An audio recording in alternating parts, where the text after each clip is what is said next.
Dobro jutro. Jaz vas pozdravljam na 13. Startup Cafeju, bi kar začeli tako. Danes imamo eno zelo zanimivo temo, kot ponavadi že, in sicer bomo govorili o podjetniških medijih.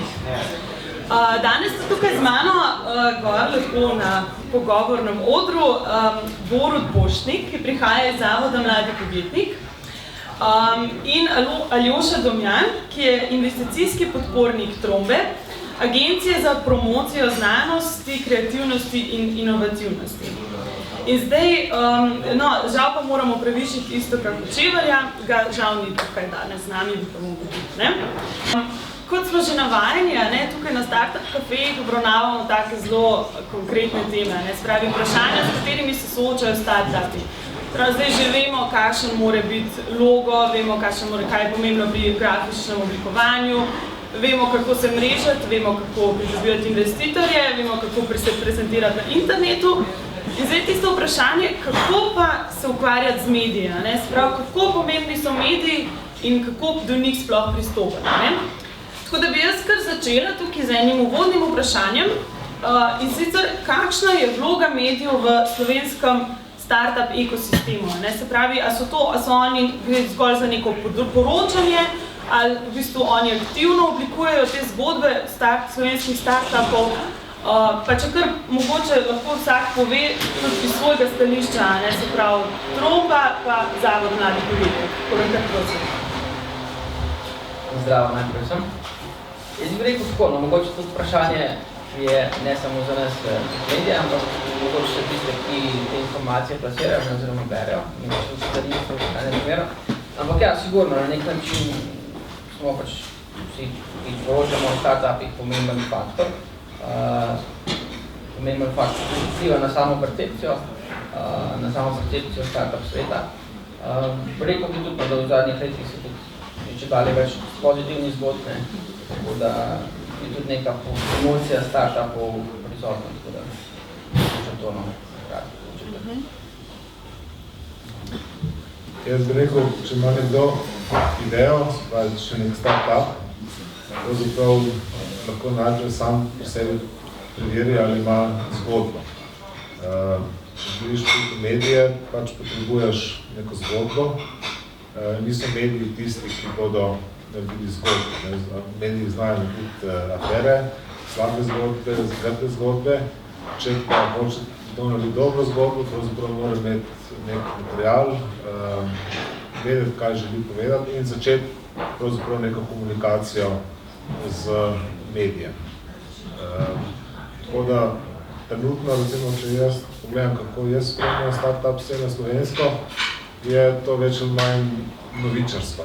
Torej, dobiš neko informacije, kaj se dogaja, ni pa pravzaprav, kar se mene tiče, v slovenski startup sceni, v medijih, nobenih res pravih zgodb, razen tistih, ki so pač že uspele in so pač znane že mogoče širše, ne samo v Sloveniji.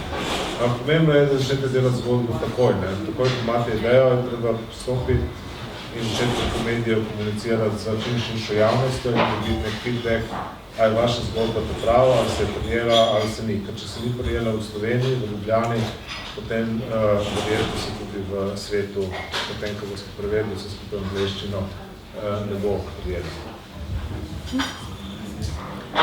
Super, hvala. Zdaj pa, kako bi vi pa ocenila slovensko startup okolje? Se pravi, mogoče iz vidika Zavoda Mladi podjetnik, se pravi, kako se danes mladi sploh začenjajo, kaj so tiste baze dobrih zgodb, se pravi, čist iz štarta, iz nule, ko se začne, mogoče pa iz stališča Trombe, pač potem, ko startupi že pridejo na neko točko, ko že nekaj se dogaja, imajo neke rezultate in tako naprej, oziroma vsaj za pokazati, kakšen je ta v Sloveniji, kakšen je to okolje? Jaz bi mogoče na začetku rekel to, da mladi podjetnik.si ni namenjen prvenstveno samo startupom, smo v bistvu čisto široki, kar se tiče firm, ki niso startupi, ki so pa še splošno mlade podjetja. Ne glede na to, s čem se ukvarjajo, pač imamo informacije za vse. To je pač mogoče tista nekakva razlika, ki jo imamo med recimo startup.si, ko pač moramo biti tudi pa še recimo netokracija, so pač bolj smerjeni samo v startupe. Medtem, ko mi pokrivamo tudi informacije in vidimo za čisto, bomo rekel, tako enostavne ideje, razne storitve, tako naprej, ki pač v svoji osnovi niso startupi. Drugače pa, kar se tiče okolja, v zadnjih letih se precej razvija. Ogromno je v bistvu, se tudi govori o startupih, ogromno se tudi piše, mogoče se strinjam se govorim, da res kakšnih prav uspešnih oziroma prav velikih zgodb ni bilo zaslediti, zaenkrat še, kar se tiče nekih uspešnih tehnoloških prebojev na tuji trge, pa na mednarodnih in tako naprej. Nekaj se dogaja, ampak mogoče tudi ti, ki so pač uspešni ljudi, nimajo neke velike želje, da bi se to dosti pojavilo v medijih. Tako da sigurno je ena razlika med, bom rekel tako, dejansko tem, kar se govori, se pravi, startupi kreirajo neke ekipe, razvijajo svoje ideje, pač lansirajo produkte. Na eni strani, drugi strani pa koliko dejansko imajo oni prihodke. Mislim, da kar se tega tiče, nas še čaka v prihodnjih letih, se mi zdi malo več tega trackinga oziroma tega uspeha. To je bilo to. Startup scena niso samo podjetja, ki se ukvarjajo, ne vem, z aplikacijami za mobilne telefone, z aplikacijami za internet, z nekimi novimi poslovnimi modeli na internetu. Pravzaprav je to način življenja, komuniciranja, kako zagnati neko novo poslovno idejo. In startup način v Sloveniji že začenjajo delati tudi visokotehnološka podjetja, ki morajo kar precej časa vlagati trud, znanje, sredstva, zato da pridejo do nekih rezultatov in širšega svetovnega trga. Tako da Slovenija ima po moji oceni več priložnosti, če startup okolje in startup pristop za bolj novih firm uporabi, recimo na področju kemije, na področju farmacije, mogoče tudi na področju elektrotehnike, se pravi na področjih, kjer imamo v bistvu veliko bazo znanja, precej znanstvenih inštitucij in potem ne nazadnje tudi zaledje na fakultetah. Se pravi, na vseh teh fakultetah prihaja skozi vsako leto vse več novih študentov, ki želijo, bi rekel, na tak sodoben način se preizkusiti tudi na mogoče takih stvarih, ki niso širše popularne, ampak ja, recimo kemija, elektroindustrija in še kakšno takšno, rečemo, klasično področje, pravzaprav odlično paše v startup sceno in vse več je mladih, ki na ta način pristopajo k ustanavljanju nekih podjetij v teh okoljih. To so kot tisti, recimo, spin-off in mogoče neki starejši izrazi, kako iz univerze prideš do firme, ampak to je to, princip je pravzaprav isti. Zdaj bi se pa jaz mogoče nečko navezala na ta mladi podjetnik leta. Zanima me, obstajajo lahko kakšne, ne vem, kakšen preseg, kaj je tista baza za eno dobro podjetniško zgodbo?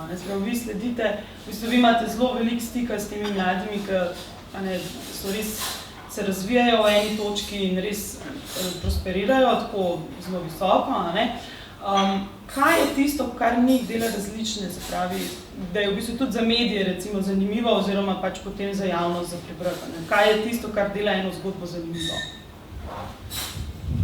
Zdaj, pri izboru mladih podjetnih leta mi v bistvu iščemo, nimamo podarka, da bi rekel samo na tem, da gre za neko tehnološko podjetje. Ni nobenih omejitev, vsa se lahko prijavlja.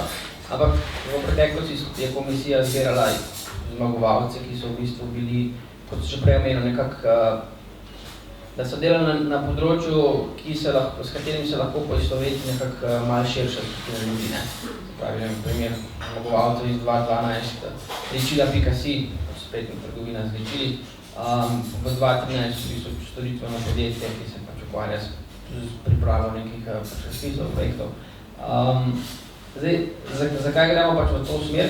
Ker vse ne bi pač zaradi samega načina našega poslanstva, se pravi, širiti glas o podjetništvu na splošno med mladimi, med komorkoli, ki je podjetništvo mogoče pač interes v njem, da jih na nek način ne bi prestrašali s temi investicij milijonskimi, pa selitvijo Silicon Valley in tako naprej. Vseeno, le določen del, bi rekel tako, podjetnikov je pripravljenih na ta način, na ta slog v bistvu življenja.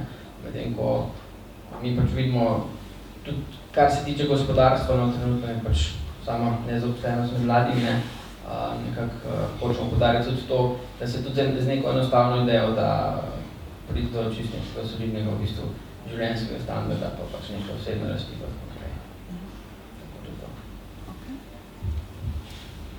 Super.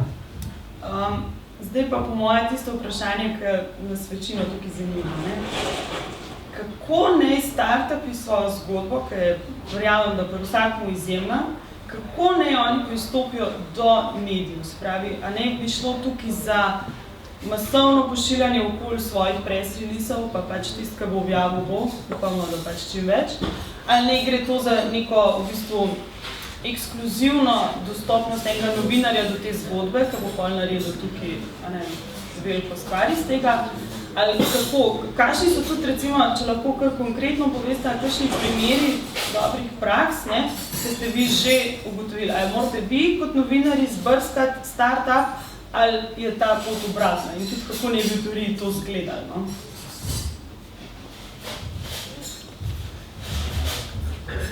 Ja, kot sem že na začetku rekel, startup vsaki začenja neko podjetniško zgodbo, pač mora imeti zgodbo, ki se da zapisati.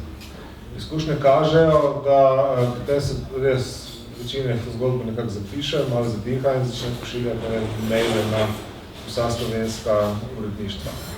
To je tako, kot da ste, ne vem, vrgli košček papirja v smetilkah teh mailov, enostavno vse dokler ne boste znani, ne bo niče v uredništvih prebiral. Enostavno tega materiala je preveč. Jaz mislim, da na posamezno uredništvo verjetno prihaja več kot 100 mailov na dan in lahko si predstavljate, da v medijih, kjer tudi morajo varčevati z plačami in vsem, zagotovo nimajo zaposlenega enega, ki bo bral smeti.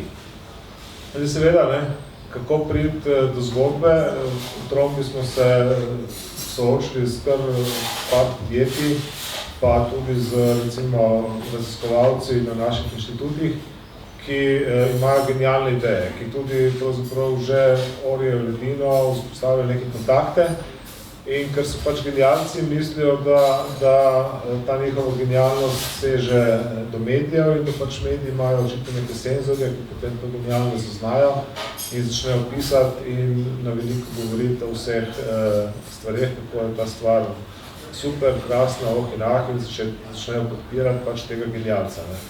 Enostavno, pogosto so ljudje, ki imajo dobre poslovne ideje ali pa kakršnekoli ideje, predstavljajo, da mora okolje to samo zaznati in potem začeti o tem govoriti in da potem ta zgodba tako nekako se širi po mediji. No, to je pač seveda ne funkcionira. Novinar je novinar, se ne spozna na poslovne aplikacije, za mobilne telefone se ne spozna na kemijo, na nič, on ne more niti zaznati vsega tega, kar ti ljudje pričakujejo. Tako da to enostavno ne bo šlo. Če boste čakali medije, da vas bodo odkrili, boste pač prej odšli v penzijo z nerealiziranimi idejami. Tako da moj nasvet je, da startup, ko dejansko začne, ko vidi, da ima zgodbo, seveda, ker ponovadi ni denarja, je treba najti nekoga, ki je mlajši, ki je tudi pripravljen delati, mogoče kakšno noč, dan, teden zastojn, da sestavi zgodbo, da napiše zgodbo in da začne pač izvajati te PR aktivnosti. Enostavno ne gre. Živimo pač leta 2014 in ni več dovolj nekaj odkrit. Treba je znati to tudi povedati. In ker je medijski prostor ogromen, nasičen z množicami informacij, enostavno vsaka ekipa, ki želi uspeti, potrebuje tudi nekoga, ki bo o tem na primeren način govoril. Pozna vzdrževati zgodbo, širiti zgodbo in se truditi. Enako težko, kot je danes nekaj razviti, si zamisliti, je o tem tudi povedati ostalim. To je mogoče ena največjih napak slovenske start-up scene, da si kar nekako predstavlja, da bodo recimo 5 strani, kot so, ne vem, Startaj si, Netokracija, tudi Tromba in tudi drugi mediji, kar sami od sebe začeli to podpirati. Ni, to se ne zgodi. Podpre se samo tiste, ki vložijo v to nek lasten napor in začnejo dejansko sami komunicirati z mediji. Zgodbe je treba enostavno ponuditi medijem v enostavni obliki.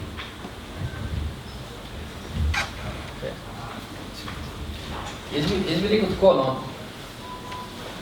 Je sicer res kar dosti zgodb, samih start-upov, samih zadev, ki bi lahko pisali, ampak ni spet tega tok, ne, da bi rekel, da bi bilo preveč zorgalo. Mi tudi dosti rekel, tako čisto enostavno določenih stvari ne dobimo, kot recimo kot press release, ne, pač, kar je pač tisti prvi stik, ne. Če hočemo pač pokriti neko zadevo, pisati o eni zadevi, pa ponovati zelo radi pokrijemo kakšne take teme, še posebej neke zgodbe, ki se štartajo mednarodno ali pa ki so kakšne res mlade ekipe, posebni produkti v tem smislu. To so, kar so tudi zelo dobro obrane te zadeve, ampak bi pač rekel, da dostikrat ne dobimo sploh nekih informacij, torej sploh ne pride do nas, ko pa sami izbrskati, ne. Imamo pač tukaj seveda zelo radi, da je zadeva ekskluzivna, oziroma da je pač lahko objavljeno med prvimi, ne, to je pač tisto, no. Da se vedno zberete mediji, ki bi ga pač, ki se zdi, da vam najbolj koristo, pa pač mogoče najprej do njih pristopite, pa da se naredi neka malo bolj široka zgodba, se pravi, za vsak medij, da se mogoče poudari drug vidik, ne, da pač, da niso to iste stvari, no. Ampak na splošno bi rekel tako, da vsaj ta, ti mediji, ki pač mi pokrivamo osko ta start-up svet, ta svet podjetništva, mislim, da zelo nismo dosti selektivni, no, ker pač enostavno ni tega tok, ne, vsaj pač po naših izkušnjah, no. In drugo je seveda, če greste pač, če govorimo o raznih dnevnih delov, pa tako naprej, ti večji mediji, ne, ker je pač, je verjetno malo težje priti noter, ne, ampak tam je pa pač se to naredi na ta način, da se stopi v stik z novinarji, ki pokrijo področje. Mislim, da ne bi smelo biti problem, no, ker imamo pač nekrat te dobre zgodbe, te pozitivne zgodbe. Zdaj me pa zanima, dobro, če že imamo en startup, ki se pač aktivno participira v temu, da bi prišel do objave, spravi do pozornosti v medijih. A obstajajo mogoče kakšne napake, ki jih delajo startupovci, recimo, da se, ne vem, preveč v svoji zgodbi, fokusirajo samo na izdelek ali pa, ne vem, samo na ekipo ali pa kaj takega. V bistvu, če obstajajo kakšne res napake, ki delajo potem zgodbo nezanimivo, spravi na ta način. Ja, večina jih začne delati zgodbo šele pač v komunikaciji z medijem. Se pravi, ko pride nekak novinar, odgovarja na vprašanja in potem skuša nekako sondirati. Dajmo stvari obrniti, zgodbo, kot sem rekel, treba pripraviti. Tako kot jih treba pripraviti za Kickstarter, za karkoli, ali pa če se gre na nek event, kjer se tekmuje za to, da dobi startup investicijski kapital. Za te stvari se startupi ponovadi znajo pripraviti. Točno vejo, kaj je treba povedati, predstaviti ekipo, prednosti, kaj je izdelek, kdo ga rabi, kako bo trg rastel. To so vsi, ki sem jih srečal, eksperti, če tako rečem. Se v izvedbi so seveda razlike, ampak zgodbe za tisti trenutek, ko se išče denar, znajo povedati. Ko pa pridejo do medijev, pa se začne to kar nekako vodeneti, nekako širše, pa neka zgodba v prihodnosti, kaj bi lahko bilo, kaj ne bi bilo, ni, ne. Treba biti realen, treba biti v tistem trenutku, ne vem, danes smo, ne vem, 3, porabili smo toliko denarja, zdaj gremo, ne vem, v Ameriko, gremo v London, gremo tja, toliko kupcev imamo, ti kupujejo, ne, treba enostavno javnosti povedati realne podatke. Ne neke lepe želje, lepe sanje, kaj bi. Ni, treba povedati, kaj je tisti trenutek. Zato, da potem, ko pride zgodba do bralcev, se lahko bralci v tem prepoznajo. Aha, jaz bom po to aplikacijo si zlogal, ne. Aha, jaz bom pošel pogledati na njihovo spletno stran, da vidim, če jaz to recimo lahko kupim, ali pa če rabim v moji firmi.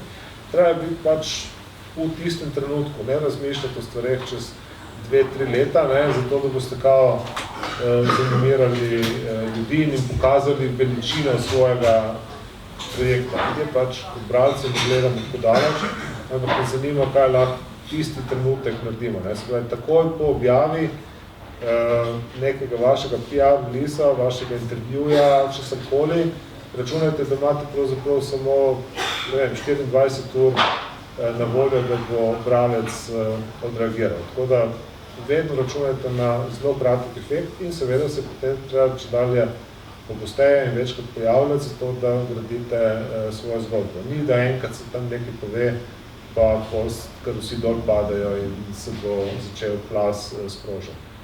Komunikacija z mediji je tako, dolgotrajno delo, precej objav in ves čas brušenje tiste zgodbe, ki je nosilna zgodba vašega uspeha.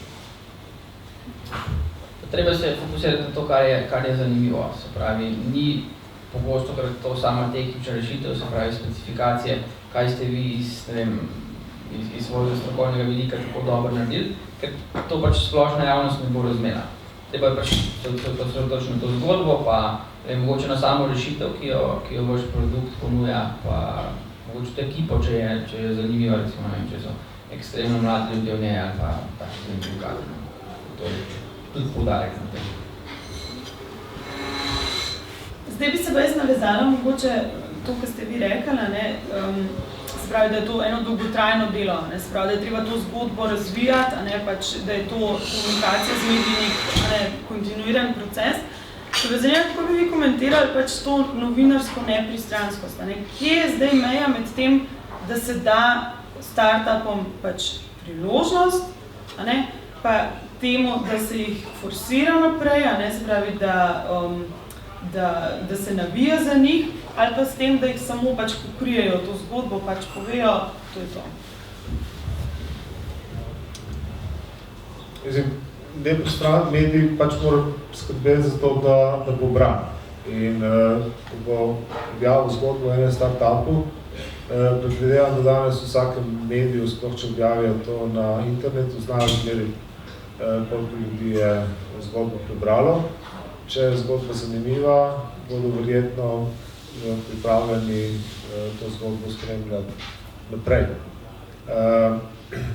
Tukaj ni govora o pristranskosti, nepristranskosti, ni nobenega razloga, da bi medij forsiral en startup v škodo nekega drugega startupa ali karkoli takega. Mislim, to se ne splača niti razmišljati o tem.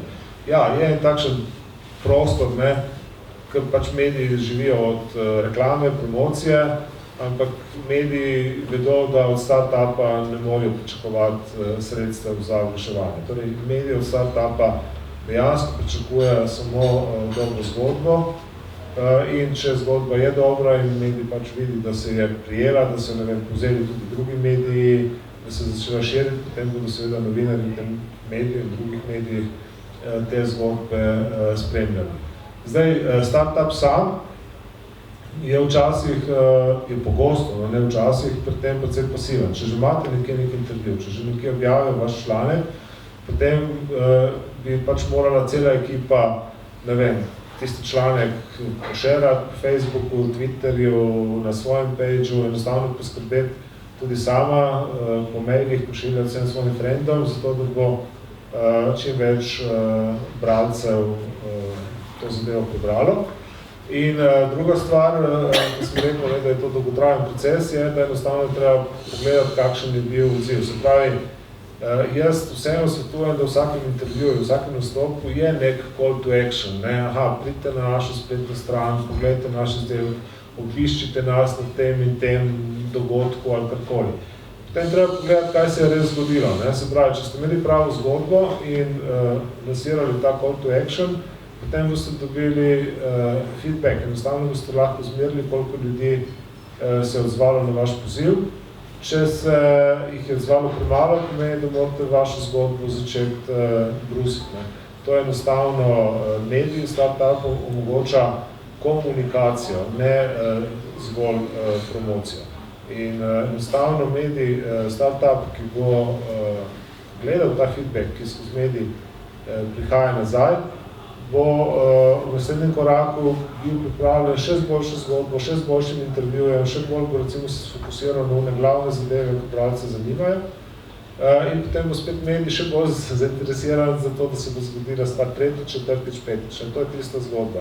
Tako pravzaprav raste zgodba. Zgodbe startupov ne rastejo samo v poznih nočnih urah, ko se pišejo programi, odkriva nove formule, ampak v največji meri dejansko se razvijajo v medijskem prostoru. Zato še enkrat, temu je potrebno posvetiti precej več pozornosti, kot si kdorkoli ta trenutek predstavlja.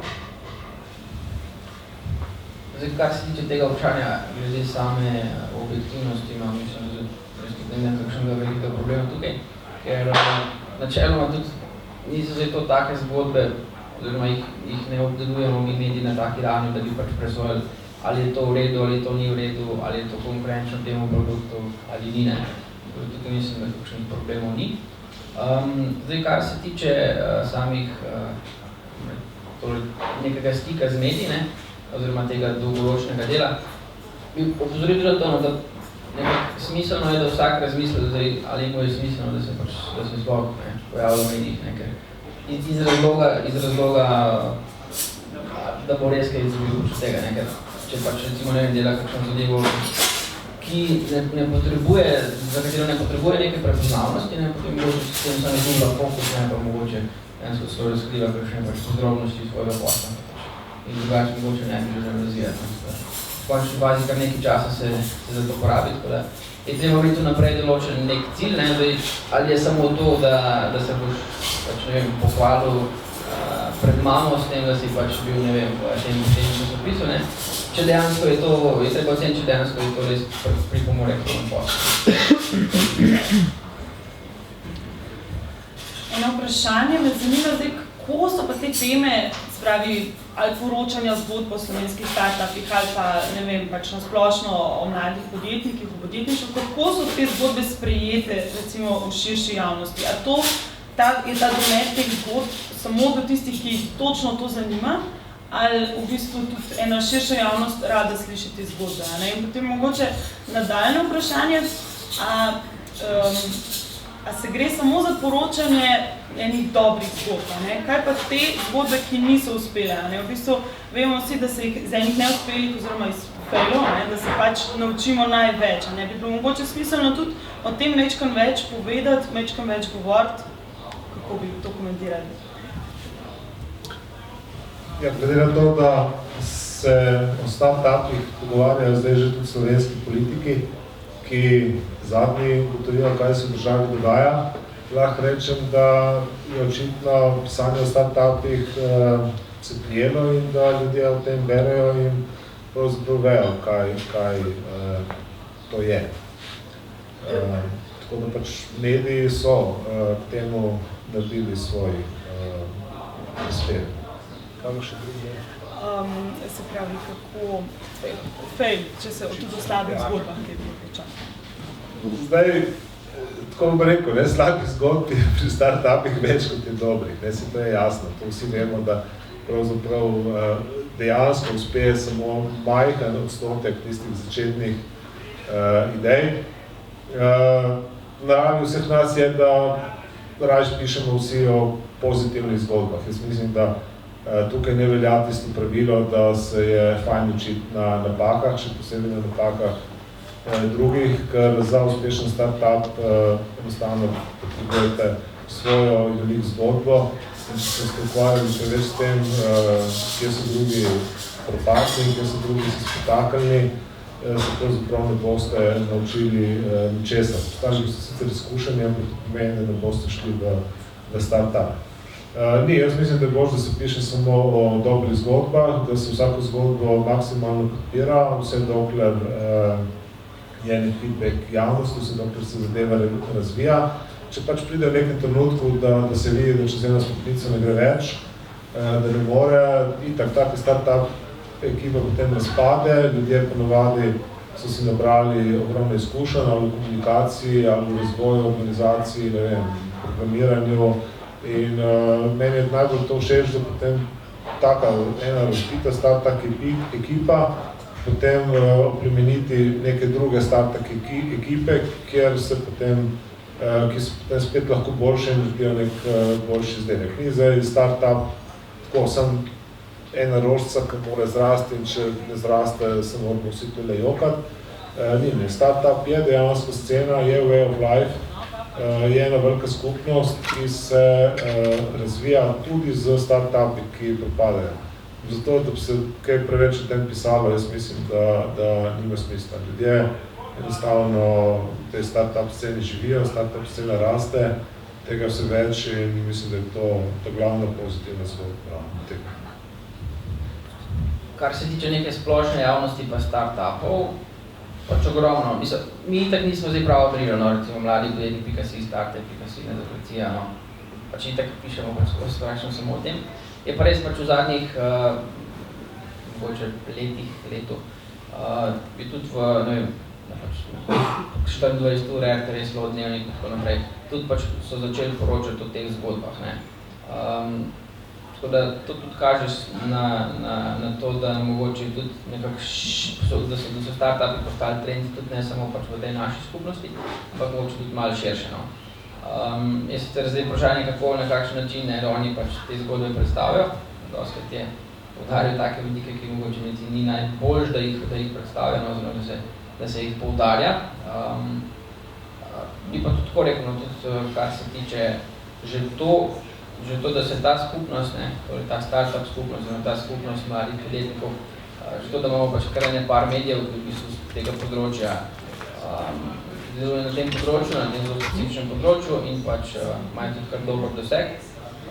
Kaže pač na to, da se tudi pomaga temu, da se zgodbe tudi plasirajo v te večje medije. Dosti tudi opazimo, mogoče kakšna zgodba, ki jo mi prek naših kanalov najprej delamo, se pravi, da pač dobimo nek stik s podjetnikom, pride k nam, pač naredimo zgodbo iz tega. Dostkrat se pač tudi potem kasneje v ostalih medijih taka osnovna zgodba v bistvu, da se reciklira. Kar se tiče pa faila, prej smo se pogovarjali, fail konferenca je v bistvu bila v zadnjem letu je štartala, tako da tudi o samem neuspehu se že kar dosti, bistveno več kot včasih govori, tako da mislim, da tudi to ni več stigma, se pravi, nek fail, da je pač nek odkonc podjetniške poti, ampak v bistvu pač opcija oziroma priložnost za to, da si se nekaj naučil, pa da boš lahko te izkušnje pravu v svoje nove zgodbe. Dobro, na tem mestu bi jaz zaključila s svojimi vprašanji. Tako da lepo se vam zahvaljujem vsem, ki ste prišli in ki ste naredili zanimiv tale Startup Cafe. Povabim vas seveda v začetku julija na številko 14. Pa seveda tamle na koncu šanka še za kakršnakoli vprašanja, ki jih imate okoli dela Bitko knjige. Tako da hvala in se vidimo julija, ne? Dio! Hvala.